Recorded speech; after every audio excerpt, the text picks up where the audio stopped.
राधा स्वामी जी। बाणी बाणी अज्ञात अनामी सतनाम सतपुरुष की।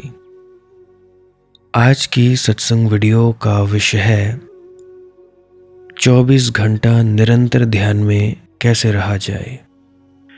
24 घंटा जागृत अवस्था में कैसे रहा जाए। जब हम ध्यान के लिए नहीं बैठे होते तब हम क्या करें। काम करते हुए भी ध्यान में कैसे रहा जाए। ये सुरत शब्द योग क्या है। तो चलिए इसी विषय के संदर्भ में आज की सत्संग वीडियो आरंभ करते हैं। गुरु प्यारी सत्कारयोग सत्संगत जी, आप सभी के भीतर बैठे परमात्मा को मेरा प्रणाम। आप सभी के चरणों में मेरा प्रणाम स्वीकार करें। विनती करना चाहता हूँ, जो भी व्यक्ति गहरे ध्यान में डूबना चाहता है, अपने मन से तंग है और उससे ऊपर उठना चाहता है, काम क्रोध लोभ मोह अहंकार आदि वासनाओं से बचना चाहता है, वह व्यक्ति इस वीडियो को पूरा अंत तक सुनने की कृपालता ज़रूर करे जी। पूरी गहराई से सुने जी। हो सकता है आपकी ज़िंदगी पलट जाए, आपको कोई ना कोई वाक्य ऐसा मिल जाए जिससे कि आप पूरे के पूरे रूपांतरित हो सको। तो चलिए अभी हम अपने मूल विषय की ओर बढ़ने जा रहे हैं। देखिए, 24 घंटा ध्यान में रहने से पहले हमें कुछ देर ध्यान में रहने का समझ आना चाहिए कि ध्यान है क्या। अब देखिए, हम 24 घंटा जाप नहीं कर सकते, 24 घंटा चौकड़ी मारकर नहीं बैठ सकते।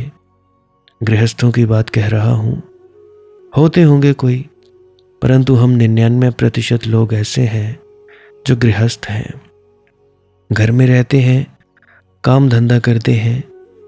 तो घर में रहते हुए ऐसा नहीं हो सकता।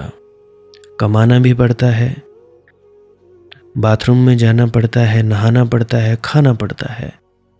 24 घंटा कोई जाप नहीं कर सकता। या तो जाप होगा या तो खाना होगा। ध्यान एक तरफ नहीं हो सकता। तो 24 घंटा क्या हो सकता है। 24 घंटा अपने आप की याद रह सकती है, अवेयर रहा जा सकता है, जागृत रहा जा सकता है, होशपूर्वक रहा जा सकता है। सुरती स्मृति का एक छोटा सा रूप है। सुरत योग का क्या अर्थ है। सुरत योग का अर्थ है ऐसे जीना कि होश रहे, प्रत्येक कृत्य होशपूर्ण हो। उठो तो जानते हुए, बैठो तो जानते हुए। अब देखिए, एक सच्ची बात आपको मैं बताने जा रहा हूं। कोई भी व्यक्ति जाप से नहीं पहुंच सकता। नहीं पहुंच सकता तो नहीं पहुंच सकता। तो फिर मकसद क्या है इस साधना का। किसी भी प्रकार की साधना का क्या मकसद है, क्यों करते हैं। इसीलिए साधना पकड़ाई जाती है ताकि हम होशपूर्वक ये जान सकें कि ये जो साधना हो रही है ये अलग है और हम अलग हैं। जब हम साधना कर रहे होते हैं, जप तप पूजा पाठ, तब भी हम अपने इस शरीर को देखते हैं ये सब करते हुए। आंख बंद करके जाप करते हैं, अपने मन को जाप करते हुए देखते हैं। मन हमारा भटकता है, भटकते हुए मन को देखते हैं। मन हमारा एकाग्र हो जाता है, एकाग्रचित हुए मन को देखते हैं। मन में वासना उठती है, वासना को भी देखते हैं। जगे हुए हैं, काम कर रहे हैं, उसके भी हम गवाह मात्र हैं। जब हम सो जाते हैं उसके भी हम गवाह मात्र हैं। तो 24 घंटा हम कुछ करते नहीं, करता कौन है? ये शरीर करता है।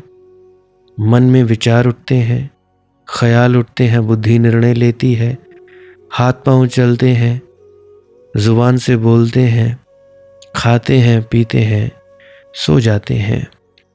तो जो कुछ भी होता है वो ये शरीर होता है। हम तो कुछ करते नहीं। जब हम खाली बैठे होते हैं तब भी हम शरीर के गवाह मात्र होते हैं। हर वक्त हम गवाह मात्र ही होते हैं। तुम में से कई लोग हैं, अजी क्या करना है, हमने गुरु की शक्ल याद करनी है, इसकी करनी है, उसकी करनी है। क्या करें? कोई ज़रूरत नहीं है। ध्यान का मतलब है कुछ न करना। कई दफ़ा कह चुका हूँ, कुछ न करना ही ध्यान का मतलब है। तुम खाली बैठो और कुछ मत करो। पता नहीं क्यों दिमाग में मेरी बात ये समझ नहीं आती आप लोगों के, कि जब मैं कहता हूँ कुछ मत करो, खाली बैठो, जब भी तुम सोचो कि मैंने ध्यान के लिए बैठना है तो कुछ मत करो। उस वक्त काम धंधा करो, खाओ पियो, मौज मनाओ।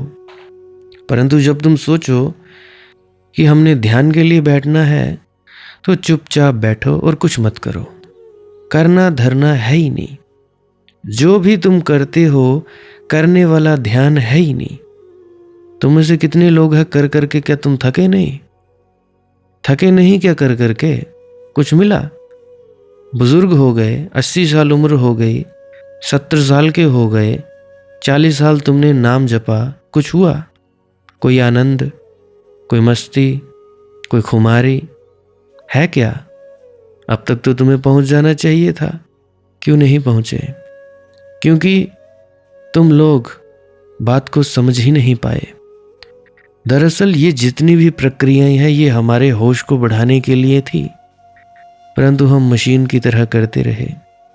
टीवी लगा हुआ है, सामने देख रहे हैं, जाप कर रहे हैं, कुछ और काम कर रहे हैं, जाप कर रहे हैं। तो तुम लोग पागल नहीं हो जाओगे तो क्या हो जाओगे? ये पागलपन है भाई। होश पूर्वक, होश पूर्ण ही रहना, यह है सच्ची जागृता।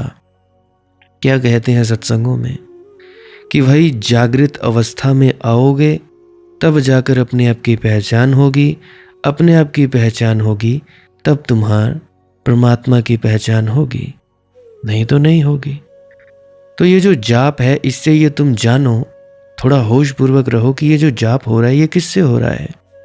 जुबान से, मन से, कहाँ से हो रहा है? और क्या मैं ये जाप हूँ? क्या मैं जाप कर रहा हूँ, या ये मन, या ये शरीर? जैसे ये दूरी बनेगी तो तुम जानोगे कि भाई मैं कुछ और हूँ, ये जाप कुछ और है, ये जुबान कुछ और है, मैं कुछ और हूँ। तो इसीलिए ये साधना पकड़ाई जाती है। परंतु नहीं, हम लोग ऐसे हैं, मानते ही नहीं हैं, सच्ची बात समझ ही नहीं पाते, और हर व्यक्ति लुटवाना चाहता है खुद को। मैं सीधी और साधारण बात कहता हूँ, फिर भी समझ में पता नहीं क्यों नहीं आती है। मैं सीधी बात कहता हूँ कि ध्यान के वक्त कुछ मत करो। नींद और ध्यान भाई एक ही बात है। नींद में तुम बेहोश हो जाते हो, ध्यान में तुम होशपूर्वक आते हो। तो सुरत योग का क्या अर्थ है? सुरत योग ऐसे जीना कि होश रहे, प्रत्येक कर्म होशपूर्ण हो। तुम 24 घंटा ध्यान में रहना चाहते हो तो यहां से शुरुआत करो। तुम उठो, जानते हुए उठो कि हाँ उठ रहे हैं। बैठो तो जानते हुए। अच्छा, ऐसा करना, एक छोटा सा प्रयोग करना। छोटा सा प्रयोग ही है, आज जब तुम्हें फुर्सत मिले घंटे भर को, तो अपने कमरे में बैठ जाओ, दरवाज़ा बंद कर लेना और एक क्षण को सारे शरीर को झकझोर कर होश को जगाने की कोशिश करना। बस एक क्षण को, एक सेकंड को तुम बिल्कुल परिपूर्ण होश से भरे हो, बैठे हो। आसपास आवाज़ चल रही है, सड़क पर लोग चल रहे हैं, हृदय धड़क रहा है, या तुम रात में बैठे हो तो कुत्ते भौंक रहे हैं, सांस ली जा रही है। तुम सिर्फ होश मात्र हो, एक क्षण के लिए। सारी स्थिति के प्रति होश से भर जाना। फिर उसे भूल जाना, फिर अपने काम में लग जाना, फिर घंटेवत बाद दोबारा कमरे में जाकर फिर दरवाज़ा बंद करके फिर 1 सेकंड को, 1 क्षण को अपने होश को जगाना। तब तुम्हें एक बात हैरान करेगी कि बीच में एक जो घंटा था वह तुमने बेहोशी में बताया। तब तुम्हें अपनी बेहोशी का पता चलेगा कि तुम कितने बेहोश हो। तुम बेहोशी बेहोशी में ही जाप करते हो, तुम बेहोशी बेहोशी में ही जिसको तुम धुन सुनने को करते हो उसमें बैठते हो। अरे भैया, पहले 1 क्षण को होश को जगाकर देखना, झकझोर देना अपने आप को, जैसे तूफान आए और झकझोर जाए ऐसे अपने को झकझोर डालना, हिला डालना। 1 क्षण को अपनी सारी शक्ति को उठाकर देखना, क्या है, कौन है, कहाँ है। ज़्यादा देर की बात नहीं कर रहा हूँ, क्योंकि 1 क्षण या 1 सेकंड से ज़्यादा तुम नहीं कर पाओगे, इसलिए 1 क्षण काफ़ी होगा। बस 1 क्षण करके बाहर चले जाना, अपने काम में लग जाना, दुकान है, बाजार है, घर है, भूल जाना। जैसे तुम साधारण जीते हो घंटे भर जी लेना, फिर घंटे भर बाद कमरे में जाकर फिर झकझोर कर अपने को देखना। तब तुम्हें तुलनात्मक रूप से पता चलेगा कि ये जो 2 क्षण अगर होश के थे तो बीच का घंटा क्या था। तब तुम तुलना कर पाओगे। मेरे कहने से तुम नहीं समझोगे, क्योंकि होश को मैं समझा सकता हूँ शब्दों में, लेकिन होश तो एक स्वाद है, मीठा। मीठा कहने से कुछ ना होगा, वह तो तुम्हें मिठाई का पता है, इसीलिए मैं मीठा कहता हूं तो तुम्हें अर्थ पता है। मैं कहूं सुरती, स्मृति, उससे कुछ नहीं होगा, उसका तुम्हें पता ही नहीं है। तो तुम ये भी ना समझ सकोगे कि भाई तुमने अपने आप को क्यों भूला है। होश को जगाना क्षण भर को, फिर घंटे भर बेहोश, फिर क्षण भर को होश को जाग कर देखना, तुम्हारे सामने तुलना आ जाएगी। तुम खारे और मीठे को पहचान लोगे। वह जो घंटा बीच में बीता बेहोशी का, वह स्मृति भ्रंश है। वह तुमने बेहोशी में बिताया, जैसे तुम थे ही नहीं, जैसे तुम चले एक मशीन की भांति, जैसे तुम नशे में थे। और तब तुम्हें अपनी पूरी जिंदगी बेहोश मालूम पड़ेगी। तुम्हारा मन बेहोशी है, स्मृति वंश है, और स्वभावतः इन सब का जोड़ सर्वनाश है। तुम देखो अपने आप को, सारा दिन तुम्हारे दिमाग में विचार चलते हैं, परंतु तुम क्या करते हो? होश में आकर उन विचारों को सजगता से नहीं देखते, बल्कि करते क्या हो? जो विचार चल रहा है उसके साथ बहते चले जाते हो। तुम कोशिश करते हो कि ये विचार रुकना चाहिए, तुम कोशिश करते हो कि ये विचार चला जाना चाहिए। नहीं, थोड़ा जागो, होश पूर्वक देखो कि ये हो क्या रहा है। पूरे होश जगाकर पूरी तरह से देखो, बिना किसी निर्णय के सही और गलत के। ये मत देखो कि ये विचार सही है या गलत है, बस देखो, देखना मात्र। जैसे टीवी देखते हो, मोबाइल देखते हो, दूर से ऐसे ही देखो अपने विचारों को, कुछ मत करो। जो होता है बस हो जाने दो। हाय मनदीप, विचार बड़े तंग करते हैं। हाय मनदीप, वासना आ गई। अरे बाबा देखो, मत तंग हो। तुम तंग होते हो क्योंकि तुम उसे हटाना चाहते हो, तुम तंग होते हो क्योंकि तुम उन विचारों को पकड़ कर रखना चाहते हो। कुछ मत करो, बस देखो। देखो और देखते ही गायब हो जाएगा सब कुछ। नींद में जाने के लिए क्या करते हो? कुछ करते हो? कुछ भी नहीं करते हो। तो जब नींद में जाने के लिए कुछ नहीं करते, तो नींद और ध्यान के लिए एक ही तो प्रक्रिया है भाई, एक ही प्रक्रिया है। एक ही प्रक्रिया के जरिए तुम उसी जगह पहुंच जाते हो। कितनी बार समझाऊं इतनी छोटी सी बात, परंतु नहीं। परंतु चलो ठीक है, भटको, भटकना भी अच्छा है। जितना भटकोगे उतना बढ़िया है। भटकते रहो, मुझे क्या, मेरा कौन सा इसमें नुकसान है या फायदा है। बेहोश तुम रहोगे, मुझे क्या। मन बेहोशी है। 24 घंटा ध्यान में ऐसे रहा जा सकता है कि तुम 24 घंटे होशपूर्वक रहो और इसकी चिंता मत करना कि हम भूल गए। बस ये देखना कि हाँ, मैं तो साक्षी हूं, मैं दृष्टा हूं, मैं देखने वाला हूं, मैं तो कुछ करता ही नहीं।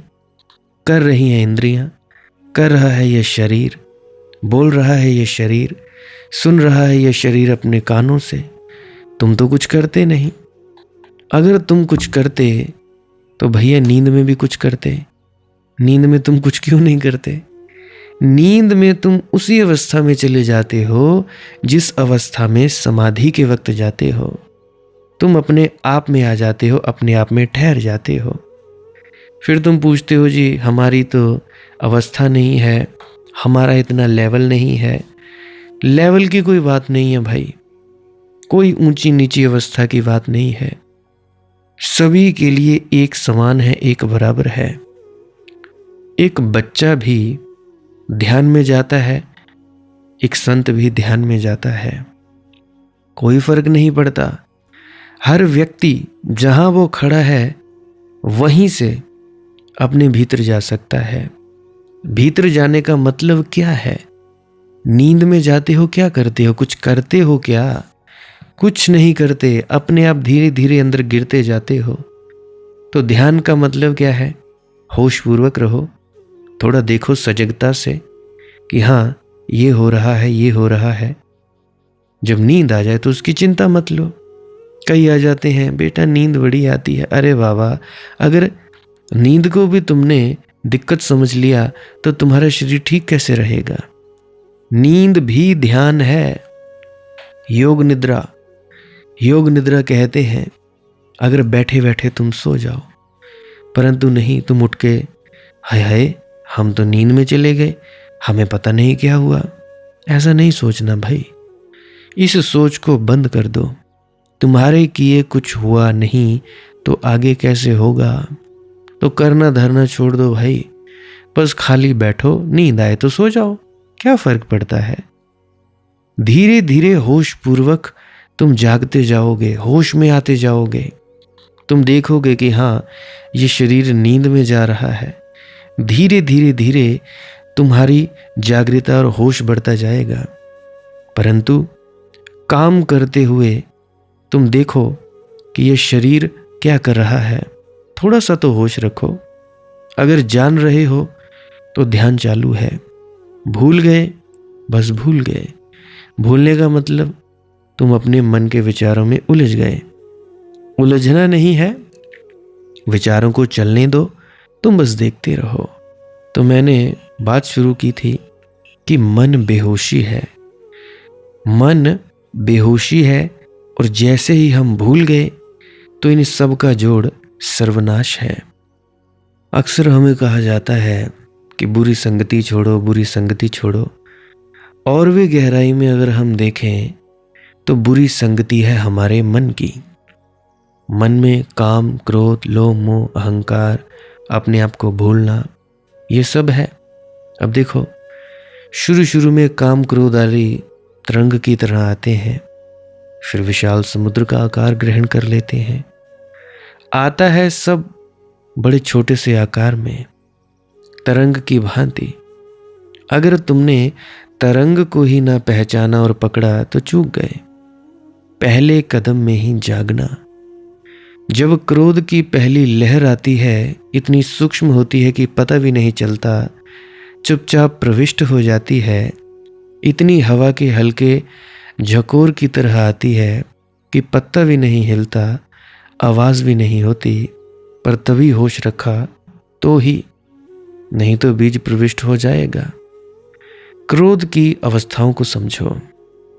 पहला, क्रोध आ रहा है, अभी आया नहीं, लहर उठ रही है, लेकिन प्रवेश नहीं हुआ।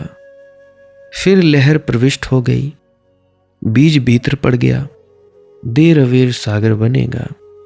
फिर यह सागर जोर से झंझावात करता है, उठती है लहरें और तटों से टकराती हैं। फिर उतर गया सागर, फिर लहर भी चली गई, किनारा शांत रह गया, ये 3 अवस्थाएं हुई, क्रोध के पहले, फिर क्रोध की और क्रोध के बाद। गुस्से के पहले ही जो लहर को देख लेगा, जो जाग जाएगा, होशपूर्वक देखेगा कि हाँ ये गुस्सा आ रहा है, वही बच सकता है। लोग अक्सर जब क्रोध जा चुका होता है तब देखते हैं, लेकिन तब तो क्या करोगे, मेहमान जा चुका, जो होना था हो चुका, अब चिड़िया चुग गए खेत, अब पछताए होत क्या। एक ने कहा किसी ने कि मैं श्राप दे देती हूँ।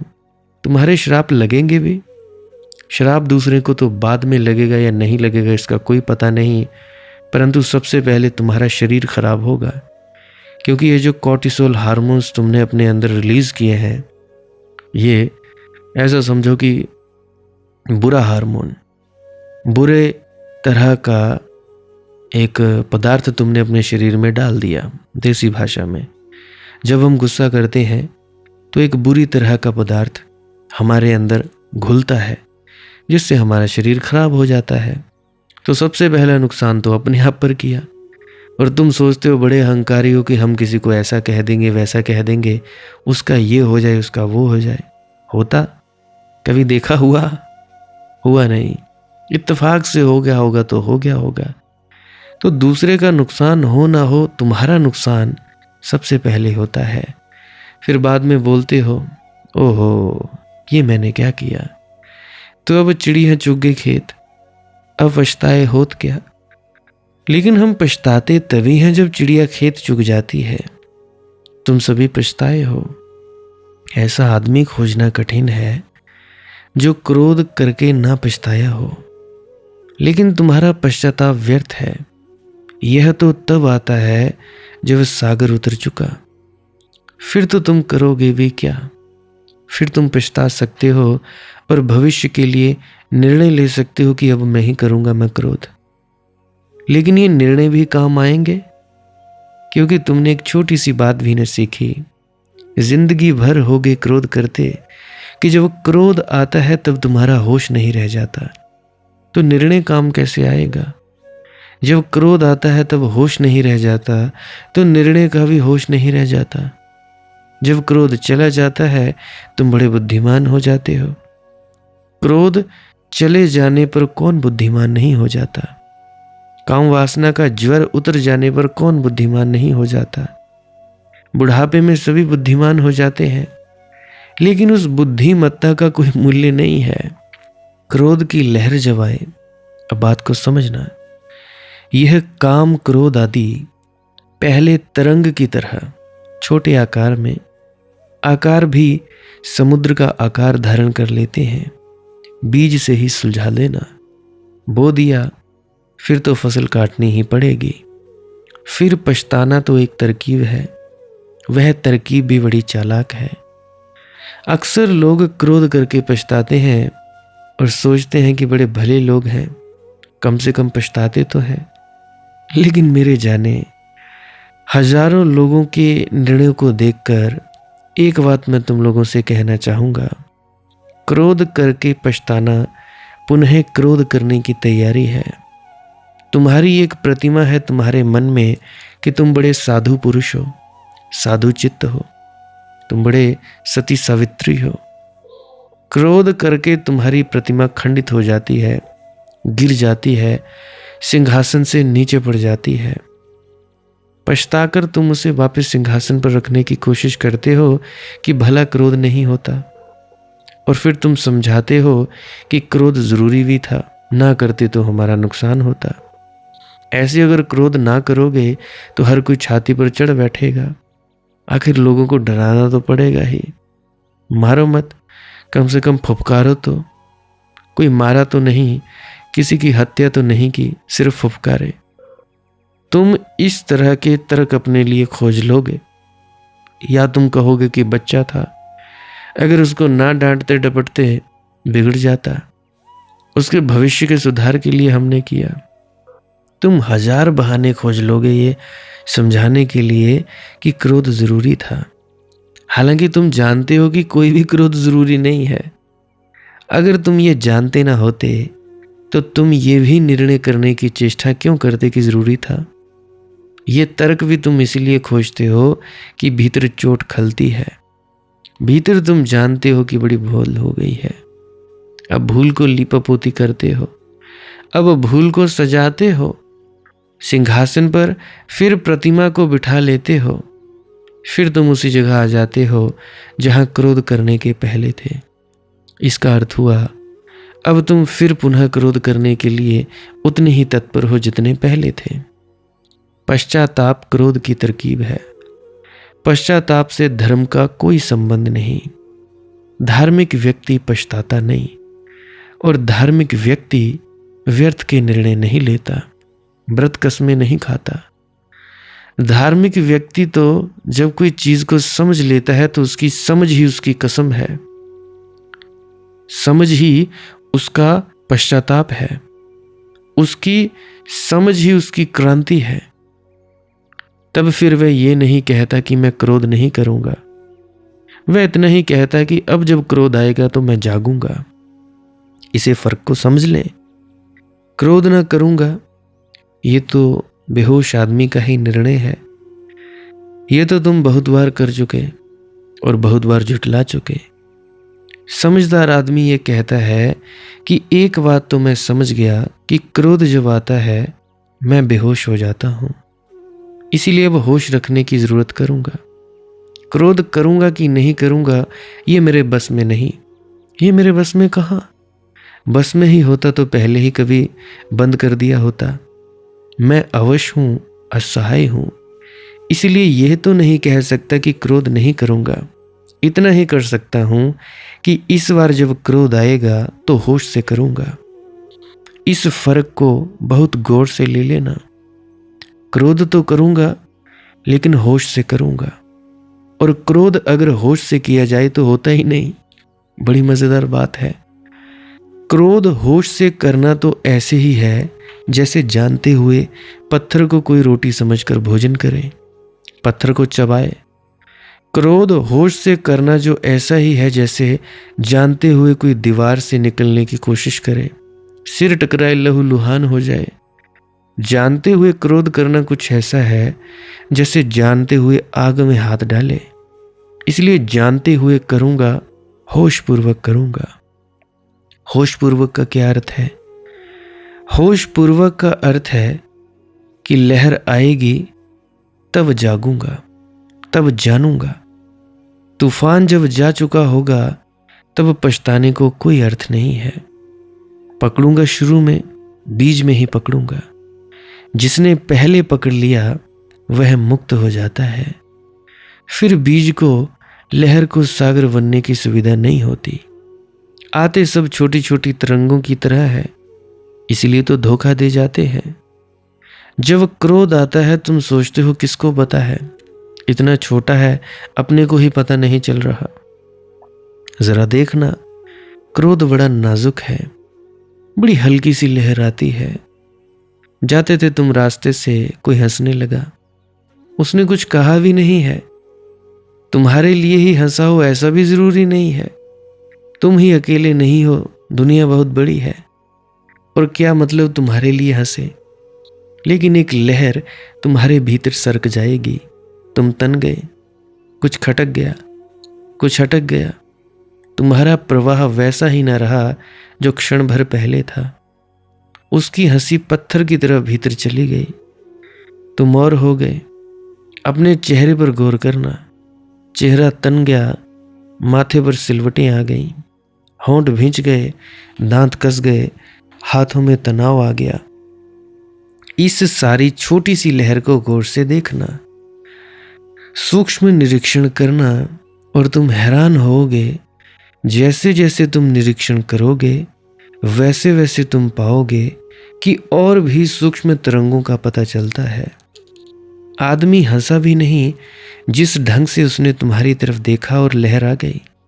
या यह भी हो सकता है कि उसने तुम्हारी तरफ देखा नहीं और लहर आ गई, कि वह राह से तुम्हें बिना देखे गुजर गया कि क्रोध आ गया। तुम्हें और बिना देखे गुजर जाए तो जानकर तुम्हें अनदेखा किया, अपेक्षा की, अपमान हो गया। देखिए, अहंकार घाव की तरह है, जरा जरा सी चीज से ठोकरें खाता है। अगर तुम्हारे अहंकार टूटते नहीं तो अभी 1,35,36,000 सब्सक्राइबर हैं। ये सब 1,30,000 छोड़कर नहीं जाते। इन्होंने भी सुनने की ठानी थी, परंतु इनके अहंकारों को चोट लग गई और इन्होंने सुनना छोड़ दिया। सुनना छोड़ा और जगह चले गए जहां जहां इनके अहंकारों को पूर्ति मिलती है। मेरे पास तो मिलती नहीं। मुझे कॉल करते हैं, मैं तोड़ ताड़ देता हूं अहंकार। कोई मतलब नहीं कि मैं तुम्हारे अहंकार को पोषण करूं, तुम्हें बोलूं हाँ हाँ हाँ तुमने तो बहुत अच्छा काम किया। अरे किया तो अपने लिए किया, किसी और के लिए थोड़े ना किया। गौरवान्वित हुआ तुम्हारा अहंकार, किसी और का थोड़े ना हुआ। तो भैया, अहंकार घाव की तरह है, जरा जरा सी चीज से ठोकरें खाता है, जरा जरा चीजों से विक्षुब्ध हो जाता है। इस सबको जांचना, देखना। कुछ करने की उतनी बात नहीं है जितनी जाग कर देखने की बात है। तुम्हारे किए कुछ भी ना होगा। तुम अभी हो कहां? तुम अभी हो ही नहीं। होश ही होगा तब तुम पाओगे। बेहोशी में कोई है? कौन तरता है? माया से कौन तरता है? जो सब संगों का परित्याग करता है, जो महानुभावों की सेवा करता है और जो ममता रहित है। कौन तरता है? माया से कौन तरता है? कौन पार निकल पाता है इस तिलिस्म से, झूठ के तिलिस्म से, इस झूठ के जादू से, मन के इस फैलाव से? कहो उसे माया, कौन तर पाता है? जो सब संगों का परित्याग करता है। तुम जल्दी ही संग हो जाते हो किसी भी चीज के। क्रोध उठा, तुम संग हुए, तुम साथ हुए। तुमने हाथ में हाथ डाल लिया, तुम हमजोली बने। वासना उठी, तुम साथ हुए। संग होना तुम्हारे लिए इतनी तत्परता से होता है कि इधर भाव उठा नहीं कि उधर तुमने गले में फांसी डाली नहीं। तुम साथ होने को इतने तत्पर हो हर चीज के। ये संग की प्रवृत्ति ही तुम्हें डुबा रही है। जरा दूर दूर चलो, जरा सहयोग सोच समझकर करो। संग की इतनी जल्दी मत करो भाई। क्रोध आए आने दो, तो मत साथ दो उसका। तुम जरा दूर खड़े रहो, अलग अलग पृथक पृथक। क्रोध को ऐसे देखो जैसे कोई और हो। क्रोध को ऐसे देखो जैसे पर है, पराया है, पर है ही। स्व तो वही है जो देखने वाला है, जो दृष्टा है। शेष सब तो पराया ही है। बहुत से लोग हैं जो हमें समझाते फिरते हैं कि चलो कसम खाओ, अब क्रोध नहीं करोगे, व्रत लो ब्रह्मचर्य के, धन का त्याग करो, घर द्वार छोड़ो। इसको वे कहते हैं कि तुमने संग परित्याग किया। मैं नहीं कहता, क्योंकि मैंने लोगों को देखा है जिन्होंने धन छोड़ दिया और फिर भी धन उनसे नहीं छूटा।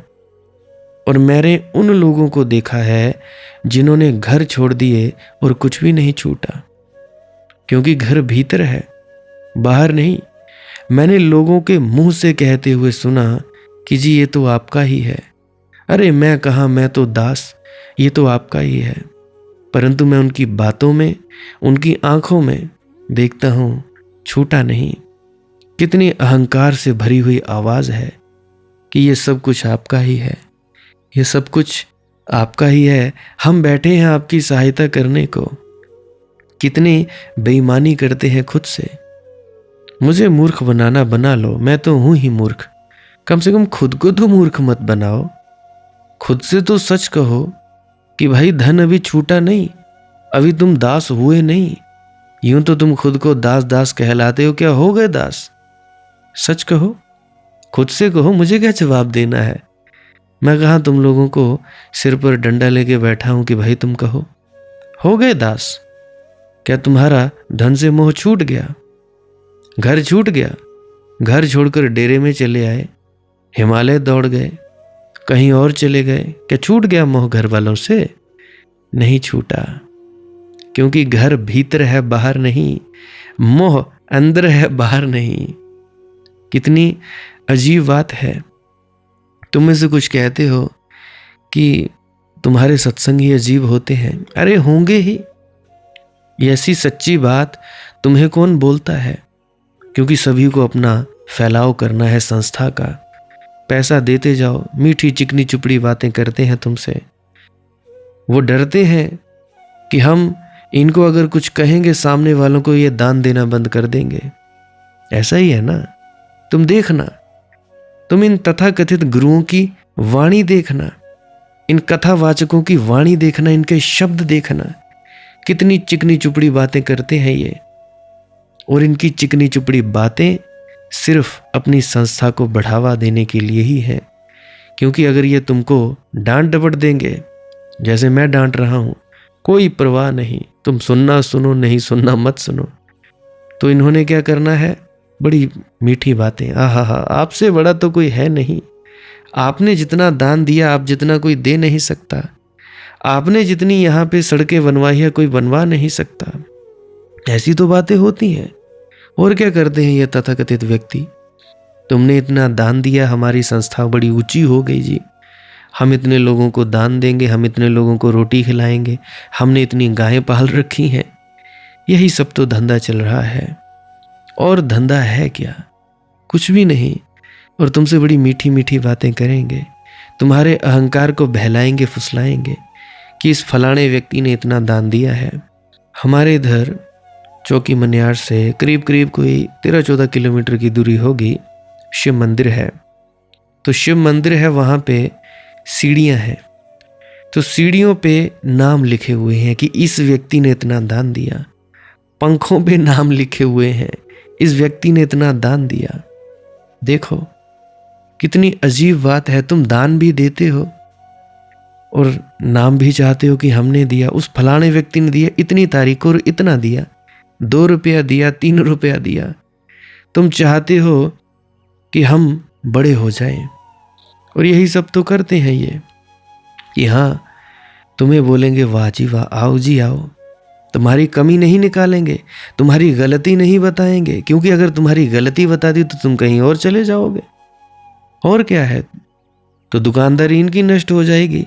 जो 5-10 रुपए तुम इनको दान करने वाले, तो तुम किसी और संस्था में दे जाओगे। और क्या होगा? यही सब तो है। सच्चाई को समझो। तुम दान दो, दान देना कोई बुरी बात नहीं है, परंतु उस व्यक्ति को भी देखो जो तुम्हारी कमियां बता रहा है, कमी बता रहा है, और तुम उस कमियों को सुधारो। परंतु 99% तथाकथित संत बने हुए हैं, गद्दियों पे बैठे हुए हैं। उनका काम क्या है? बस भटकाना। कोई कहता है जी हम शास्त्र अनुसार भक्ति करवा रहे हैं, कोई कहता है जी मेरा कैंसर ठीक नहीं होता, इस फलाने व्यक्ति के पास आकर कैंसर ठीक हो गया। मैं निरंकारियों के पास गया, राधा स्वामियों के पास गया, वहाँ कैंसर नहीं ठीक हुआ, यहाँ कबीरपंथी होकर ठीक हो गया। कोई कुछ बना रहा है बात, कोई कुछ बना रहा है। सब भेड़ चाल, बकवासों की बकवास, निरी बकवास। कोई भी व्यक्ति अपने भीतर जाकर उस आनंद को नहीं लेना चाहता। कोई बीमारियां ठीक करवाना चाहता है, किसी के बच्चे की शराब छुड़वा दो, किसी के बच्चे को ठीक कर दो, किसी की टांग दुखती है उसकी टांग ठीक कर दो। कोई आ जाता है जी मेरी टांग के लिए प्रार्थना कर दो। अरे मेरे भी दुखती है, कोई बात नहीं, मैं भी भुगत रहा हूं, तुम भी भुगतो। मैं अपना कर्म भुगत रहा हूं, तो क्या तुम नहीं भुगत सकते? मेरे पेट में दर्द रहता है, हो जाता है कभी कभी, तो मैं भुगत ही रहा हूं ना। तो तुम्हारे दर्द हुआ तो क्या हो गया? कोई बात नहीं, भुगत लो। अगर मैं भुगत सकता हूं तो तुम नहीं भुगत सकते? मैं इतने दिन बीमार रहा, पिछले साल अगस्त महीने से लेकर जनवरी फरवरी तक मैं बीमार रहा, तो मैंने भुगता कि नहीं भुगता? कोई अरदास प्रार्थना की हो, मेरी पत्नी से पूछ लेना, वो बेशक करती थी, मैंने कोई नहीं की। क्यों करूं भाई? मैंने किया है, मैं भुगतूंगा। इस जन्म में नहीं, पिछले जन्म में किया होगा, छोटी उम्र में किया होगा, मुझे क्या पता, अनजाने में कर दिया होगा तो भुगतूंगा। कर्म करते वक्त हम नहीं सोचते, परंतु जब फल की बात आती है, हाय हाय पोस्टपोन कर दो, ये नहीं होना चाहिए, हमारा कैंसर ठीक कर दो, हमारा ये कर दो, वो कर दो। कर्म करते वक्त भी सोच लेते भैया, किसी का दिल दुखाते वक्त सोच लेते, ये ढोंग पाखंड करते वक्त सोच लेते, ये भक्ति का पाखंड करते वक्त सोच लेते, ये धार्मिकता का पाखंड करते वक्त सोच लेते, कितने कोई दिलों को दुखा रहे हो, भेदभाव करते वक्त सोच लेते। हम ये नहीं सोचते। हम तो सोचते हैं जी शुरू से हम डेरे में जा रहे हैं या किसी गुरु से जुड़े हुए हैं, पता नहीं हमको कर्म क्यों आ गया, हमारे पापों का ये कौन सा फल है। तुमने किसी के साथ भेदभाव किया होगा, तुमने किसी का दिल दुखाया होगा, किसी गरीब को नीचा दिखाया होगा, वही फल है। कुछ लोग सोचते हैं कि जो व्यक्ति सेवा करता है या ध्यान में डूबता है उसको कर्मों का फल नहीं भुगतना पड़ता। यहां बड़ों बड़ों को भुगतना पड़ा भाई। पढ़ो तुम जीवनियां, तुम जानो बाबा सावन सिंह के बारे में। उनको बीमारी नहीं आई, बाबा गुरिंदर सिंह को नहीं आई, बाबा चरण सिंह को हार्ट अटैक नहीं आया। सोचो, कोई नहीं बचा। सब के सब को कर्मों का फल भुगतना पड़ता है। यूं तो कह देते हैं कि संतों का कोई कर्म नहीं होता। हाँ, नहीं होता। जब वो व्यक्ति आत्मज्ञानी हो जाता है उसके बाद कोई कर्म नहीं होता। परंतु भाई पिछले जो किए हैं उसका तो फल भुगतना पड़ेगा। कर्ता समझकर जो कर्म किया है वो भोगता भी तो होगा। आत्मज्ञान के बाद, अपने आप की पहचान के बाद कोई कर्ता समझकर कर्म नहीं करता, बस होते हैं। तो मैंने क्या कहा कि लोग कहते हैं जी धन का त्याग करो, मैं बड़ा दास हूं, पर मैं देखता हूं उनके अहंकारों को। धन छोड़ दिया, धन से छूटे नहीं। घर छोड़ दिया, घर से छूटे नहीं। घर भीतर है भैया, बाहर नहीं। गृहस्थ होना एक दृष्टिकोण है, संन्यास्त होना भी एक दृष्टिकोण है। तुम घर में रहकर संन्यास्त हो सकते हो, तुम सन्यासी होकर गृहस्थ रह सकते हो। बात बड़ी सूक्ष्म है। ये इतनी स्थूल नहीं है जितनी लोगों ने पकड़ रखी है। लोग तो बिल्कुल पदार्थवादी हैं। जिनको तुम सन्यासी कहते हो वे भी, जिनको तुम मुनि कहते हो वे भी पदार्थवादी हैं, क्योंकि उनका त्याग भी पदार्थ का त्याग है, दृष्टि का नहीं। कोई घर को छोड़ देता है तो उसको तुम त्यागी कहते हो, कोई घर को पकड़ता है तो उसको तुम भोगी कहते हो। लेकिन दोनों की नजर घर पर है, दोनों पदार्थवादी हैं, मेटीरियलिस्ट हैं। अभी अध्यात्म का दोनों में से किसी को भी अनुभव नहीं हुआ है। आध्यात्म का क्या अर्थ है? आध्यात्म का अर्थ है अब तुम पदार्थ को न पकड़ते हो न छोड़ते हो, तुम दृष्टियों में रूपांतरण करते हो, तुम दर्शन बदलते हो, तुम अपने देखने का ढंग बदलते हो। तो मैं तुमसे कहूंगा, जो सब संगों का परित्याग करता है उसका क्या अर्थ हुआ? उसका अर्थ हुआ क्रोध उठता है तो हाथ में हाथ डालकर चल नहीं पड़ना। क्रोध से कहना ठीक है, मर्जी, तुम उठे, हम भी सोचेंगे, निर्णय करेंगे, साथ देने योग्य लगेगा देंगे, नहीं देने योग्य लगेगा नहीं देंगे, साथ की अनिवार्यता नहीं, तुम उठे। इसलिए हम साथ देंगे ही, इस भूल में मत पड़ो। तुम आ गए, ठीक है, साथ हमारा निर्णय होगा होश पूर्वक, और तब तुम एक क्रांति होते देखोगे तुम्हारे भीतर। इस होश की आग में जो व्यर्थ है जल जाता है, कुंदन बचता है, कचरा जल जाता है। बिल्कुल, जो सब संगों का परित्याग करता है, जो महानुभावों की सेवा करता है और जो ममता रहित है। महानुभाव बड़ा ही प्यारा शब्द है। महानुभाव का अर्थ है जिसके भीतर परम भाव का अवतरण हुआ है, जो है सद्गुरु। कोई ऐसा व्यक्ति जिसके भीतर परमात्मा अवतरित हुआ है। महानुभाव जिसके भीतर आत्यंतिक भाव पैदा हुआ है और जो उस भाव दशा में है जिसको हम भगवान कहें। ऐसे व्यक्ति के पास होना, कोई महात्मा बुद्ध मिल जाए, कोई महावीर, कोई बाबा कबीर, कोई गुरु नानक, कोई जीसस, कोई हजरत मोहम्मद, तो महानुभाव की सेवा करना। सेवा का क्या अर्थ है? सेवा का क्या अर्थ? उनकी टांगे दबाना, उनके लिए कपड़े लेकर जाना, उनको धन दान देना, ये सब ठीक है, तुम्हारी मौज है, तुम दो, कोई बात नहीं। तुम्हारी इच्छा होती है किसी को कुछ देने की, दे दो, कोई फर्क नहीं पड़ता, मैं दिल नहीं तुम्हारा तोड़ रहा। परंतु सेवा का अर्थ क्या है? सेवा का कुल इतना अर्थ है कि सत्संग करना, ऐसे व्यक्ति की छाया में बैठना, जैसे थका मांदा हारा जो राहगीर होता है, धूप से बचने के लिए किसी वृक्ष के तले बैठ जाता है, या कमरे के नीचे बैठ जाता है, या वर्षा शालिका के नीचे बैठ जाता है और शीतल विश्राम पाता है, ऐसे ही किसी महानुभाव की छाया में बैठना। संसार से थका हुआ, हारा हुआ, विचलित व्यक्ति किसी महानुभाव की छाया में औषधि को उपलब्ध हो जाता है, जो स्वयं एक हो गया है। उसकी निकटता में तुम भी एक होने लगते हो।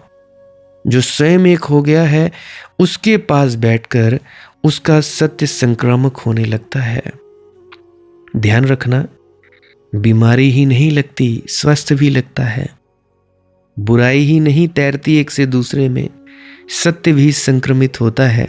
जैसे कोई वायरस है, कोई बीमारी का वायरस, सत्य से ज्यादा संक्रामक कुछ भी नहीं है। अगर तुम सत्य के पास रहे तो तुम उसके रंग में रंग ही जाओगे।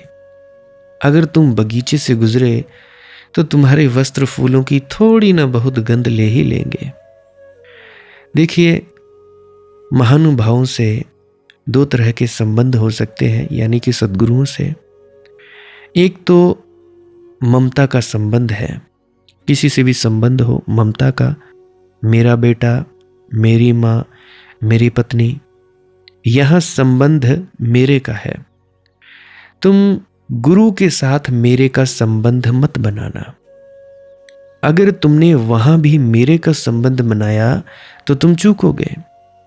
तुम गुरु के हो जाना। तुम भला कहना कि मैं गुरु का, लेकिन मेरा गुरु ऐसा मत कहना। इस मेरा में अहंकार उठता है। कोई गुरु को गाली निकाल दे, तुमने मेरे गुरु को कैसे गाली निकाली? कोई बात नहीं, तुम अपने गुरु के होना, मेरा को हटा दो। कोई तुम्हारे गुरु को गाली निकाले, उसमें तुम्हारा क्या? हट जाओ वहां से। वो निकाल रहा है, उसकी मौज, वो चाहे जो मर्जी हो जाए, तुम्हें इससे क्या? वो चाहे गाली बके, चाहे माँ बहन की गालियां निकाले, तुम्हें इससे क्या? तुम गुरु के हो लिए, बात खत्म। गुरु तुम्हारा नहीं, तुम गुरु के हो गए। तुम धर्म के साथ ममता का संबंध मत बनाना। ये मत कहना मेरा धर्म, तुम धर्म के हो जाना। लेकिन तुमने मेरा धर्म कहा तो तुमने धर्म को भी जमीन पर खींच लिया, बहुत नीचे उतार लिया। तुम कीचड़ में घसीट लाए कमल को। मेरे का जहां भी तुमने आधार बनाया, वहीं तुम्हारा मोह, मन सब वापस लौट आता है। गुरु के साथ तो मेरे का संबंध मत बनाना। गुरु के साथ तो आत्मा का संबंध बनाना, मन का नहीं, ममता का नहीं, प्रेम का। और ये बड़ी फर्क की बातें हैं। प्रेम जानता ही नहीं मैं और तू। ममता मैं और तू के बीच चलती है। ममता बड़ी संकीर्ण है, प्रेम विस्तार है, विस्तीर्णता है। अगर तुम ममता से मुक्त हुए और सौभाग्य से तुमने किसी महानुभाव की छाया पाली, यानी सद्गुरु की, तो तुम्हारी जिंदगी कुछ की कुछ हो जाएगी। और सच्चा गुरु ही सही राह बताता है। सत्संगों के माध्यम से, उसके रहने के तरीके के माध्यम से, या तुम्हें और भी जिंदगी की चीजें सिखाता है। आंसू तो बहुत से हैं आंखों में जिगर, लेकिन बिंद जाए तो मौनी है, रह जाए तो दाना है। तब तुम बिंद जाओगे। प्रेम तुम्हें बींध देगा, तुम मोती हो जाओगे। आंसू तो बहुत से हैं आंखों में जिगर, लेकिन बिंध जाए सो मोती है, रह जाए सो दाना है। इस संसार में वे ही केवल मोती बन जाते हैं जो किसी महाप्रेम से बिंध जाएं। तो महाप्रेम से बिंध जाना ही सबसे ज्यादा जरूरी बात है। आज के लिए बस इतना ही। किसी का कोई प्रश्न हो तो कमेंट सेक्शन में लिख सकता है। डिस्क्रिप्शन में मेरा व्हाट्सएप नंबर दिया गया है, वहाँ पे व्हाट्सएप कर सकते हो अपने प्रश्न। और ध्यान दें, व्हाट्सएप कभी भी कर सकते हो, मैसेज कभी भी कर सकते हो, वॉइस मैसेज कभी भी कर सकते हो। कॉल के लिए मनाही करता हूँ, कॉल करने से पहले पूछ लिया करो। सीधा ही कॉल करोगे, एक बार से बार दूसरी बार करोगे तो तुम्हारा प्रश्न हो या ना हो, खास हो या ना हो, मुझे इससे कोई मतलब नहीं, मैं सीधा ब्लॉक कर दूंगा। प्रश्न लिख के तुम कभी भी कर सकते हो, जितनी मर्जी बार करो, पूरे दिन में 24 घंटे में कभी भी लिख दो व्हाट्सएप पे प्रश्न। तुम वॉइस मैसेज कभी भी भेज सकते हो, वो तुम्हारी मौज है। कॉल से परहेज़ है मुझे, क्योंकि अभी ज़्यादा बोला नहीं जाता। मौन रहने में ही आनंद है, जितना आनंद मौन रहने में है उतना बोलने में कहाँ। और तुम लोग बार बार समझाने से भी कहाँ समझते हो। 6 साल से बोल रहा हूँ, कहाँ तुम्हारे पल्ले बात पड़ी है। फिर वही प्रश्न, फिर वही बातें। क्या ही कर सकता हूँ। फिर भी जो मालिक की मौज। लाइक कर सकते हो इस वीडियो को, 3-4 हज़ार लाइक कर सकते हो। जितने भी तुम 3-4 हज़ार व्यक्ति सुन रहे हो कर सकते हो, करना चाहो तो कर दो, क्योंकि इससे से ज़्यादा लोगों तक यूट्यूब वीडियो पहुँचाएगा। हाइप कर सकते हो। शेयर करना चाहो अपने मित्रों तथा परिजनों तक तो वहाँ भी कर सकते हो शेयर, स्टेटस में लगा सकते हो। कोई नया व्यक्ति है तो सब्सक्राइब करना चाहे तो वो भी कर सकता है इस चैनल को। भजन सिमरन क्या है, श्वास क्रिया क्या होती है, उसके बारे में जानना चाहो तो मैं अभी वो क्लिप लगाए देने वाला हूँ, उस क्लिप को भी सुनकर अवश्य जाइएगा। भजन सिमरन क्या है? भजन और सिमरन 2 अंग हैं। सिमरन है कुछ शब्दों का जाप करना जो आपको आपके सद्गुरु द्वारा बताए जाते हैं। कोई भी जाप हो सकता है, कोई भी शब्द हो सकते हैं। करना क्या है? किसी कमरे में बैठ जाइए, या रात को बैठ सकते हैं, सुबह बैठ सकते हैं, या जब भी आपको फुर्सत के लम्हे मिले बैठ सकते हैं। तो जब बैठें तो शरीर को बिना हिलाए डुलाए बैठना है। जो बैठ नहीं सकता तो वो लेट जाए, जो चौकड़ी नहीं मार सकता वो टांगे सीधी कर ले। कोशिश ये रहनी चाहिए कि ज़्यादा से ज़्यादा वक्त शरीर को बिना हिलाए डुलाए बैठा जाए। उसके बाद अपने शब्दों का जाप शुरू कर दें। आंख बंद रखें, आंखों पर ज़्यादा जोर नहीं लगाना है, कोई कष्ट नहीं देना है, नहीं तो सर में दर्द होगा और फिर आप लोगों को परेशानी हो सकती है। तो आपने क्या करना है? चुपचाप शांत होकर बैठे रहना है, शब्दों का जाप शुरू कर देना है। जितनी देर भी आप करना चाहो, आधा घंटा, पौना घंटा, 10 मिनट, 15 मिनट, या जितनी भी आपको आपके सद्गुरु द्वारा दिया गया निर्देश है, जितना निर्देश है उसका पालन कीजिए। और उसके बाद दूसरा स्टेप करना बड़ा ही ज़्यादा ज़रूरी है। वो क्या है?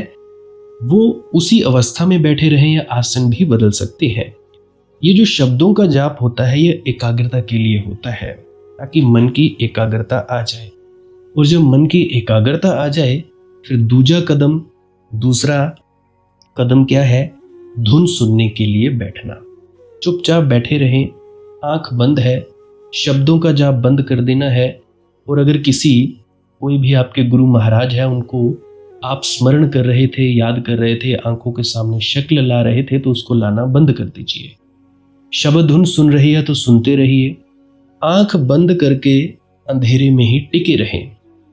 टिके रहना है और ये इच्छा नहीं करनी है कि कुछ दिखे, कहीं पहुंचा जाए, परमात्मा को पाना है, ये करना है, वो करना है। याद रखें, ना कुछ समझना है, ना कुछ देखना है। ऐसे ही अज्ञानी होकर इसी अंधेरे में पड़े रहें। इसी अंधेरे में पड़े रहना है बस। उसके बाद जो होगा सो होगा। और अगर कोई अनुभव हो भी गया तो इससे ये नहीं कि अगली बार फिर से कामना करनी है कि ये वैसे ही हो। कामना ही सबसे बड़ी अड़चन है, इच्छा ही सबसे बड़ी अड़चन है, किसी चीज की तृष्णा करना ही सबसे बड़ी अड़चन है, मांग ही वासना है। अगर परमात्मा चाहिए तो कुछ नहीं मांगना है, चुपचाप बस बैठो, अपने आराम में बैठो, अपने विश्राम में बैठो। धीरे धीरे धीरे वो होगा जो होना चाहिए। अगर मैं ज़्यादा बोलूँगा तो आप लोग फिर से उसकी कल्पना कर लोगे कि जी ऐसा होता है, खंड ब्रह्मांड ऐसे होते हैं, चांद तारे दिखेंगे, फलाना ढिकाना। तो मैं ऐसा नहीं कहूँगा।